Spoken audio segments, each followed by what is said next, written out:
India نے تو خود اپنے پاؤں پہ کلہاڑی مار لی، کیونکہ امریکہ بھی اب انڈیا کے خلاف ہو رہا ہے اور چائنا کے ساتھ بھی انڈیا کے تعلقات کچھ صحیح نہیں چل رہے، اور ممکن ہے کہ آنے والے کچھ دنوں میں چائنا انڈیا کے اوپر حملہ کر دے اور چائنا اور انڈیا کی جنگ شروع ہو جائے۔ اس کے علاوہ ٹرمپ نے کل ایک بہت اہم بیان دے دیا ہے۔ یہ بات تو آپ سبھی لوگ جانتے ہیں کہ ایپل آئی فونز اب انڈیا میں بناتا ہے، میڈ ان انڈیا لکھا جاتا ہے۔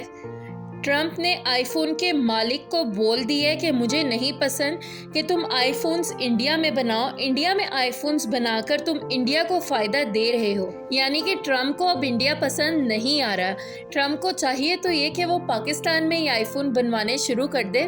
اس موقع کا فائدہ اٹھانا چاہیے کہ ٹرمپ کو کہنا چاہیے کہ پاکستان میں آئی فون بنوانے شروع کر دے۔ وہ آئی فونز اگر پاکستان میں بننے لگے تو اس سے مجھے اور آپ لوگوں کو بھی فائدہ ہوگا کہ ہم لوگ سستے آئی فون خرید سکتے ہیں۔ ایک تو انڈیا کا اس طرح سے پروگرام بڑھ گیا، اور دوسرا کیا ہوا انڈیا کے ساتھ، چائنا کے ساتھ بھی انڈیا کا مسئلہ چل رہا ہے۔ انڈیا والوں کو لگ رہا تھا کہ اگر چائنا کے ساتھ انڈیا کا کوئی مسئلہ ہوا تو ٹرمپ انڈیا کو سپورٹ کرے گا، لیکن ٹرمپ کے تعلقات اب چائنا والوں کے ساتھ بھی ٹھیک ہو گئے، ان کی دوستی ہو گئی دوبارہ۔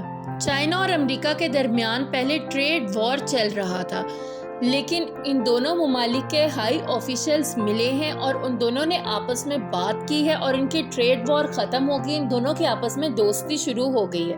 ٹرمپ اب ان ملکوں کے ساتھ ہاتھ ملا رہا ہے، دوستی کر رہا ہے جن کے ساتھ ان کی کوئی دشمنی چلی تھی۔ ٹرمپ نے اپنا دورہ رکھا سعودی عرب کا، قطر کا اور ترکی، ہو سکتا ہے کہ جائے ٹرمپ۔ اور ٹرمپ اب اسرائیل نہیں جا رہا ہے، حالانکہ پہلے ٹرمپ اسرائیل جاتا تھا لیکن اب اسرائیل نہیں جا رہا۔ پہلے جب بھی کبھی ٹرمپ کا مڈل ایسٹ میں آنا ہوا تو اسرائیل لازمی گئے، لیکن اس دفعہ نہیں گئے۔ اسرائیل کی تعریفیں تو بہت کرتے ہیں، لیکن اندر کی خبریں سامنے آ رہی ہیں کہ ٹرمپ اور اسرائیل کے درمیان تعلقات بھی خراب ہو رہے ہیں۔ چائنا اور انڈیا کے درمیان ساؤتھ تبت کا بارڈر، اس کو لے کر بھی جنگ ہو سکتی ہے آنے والے دنوں میں۔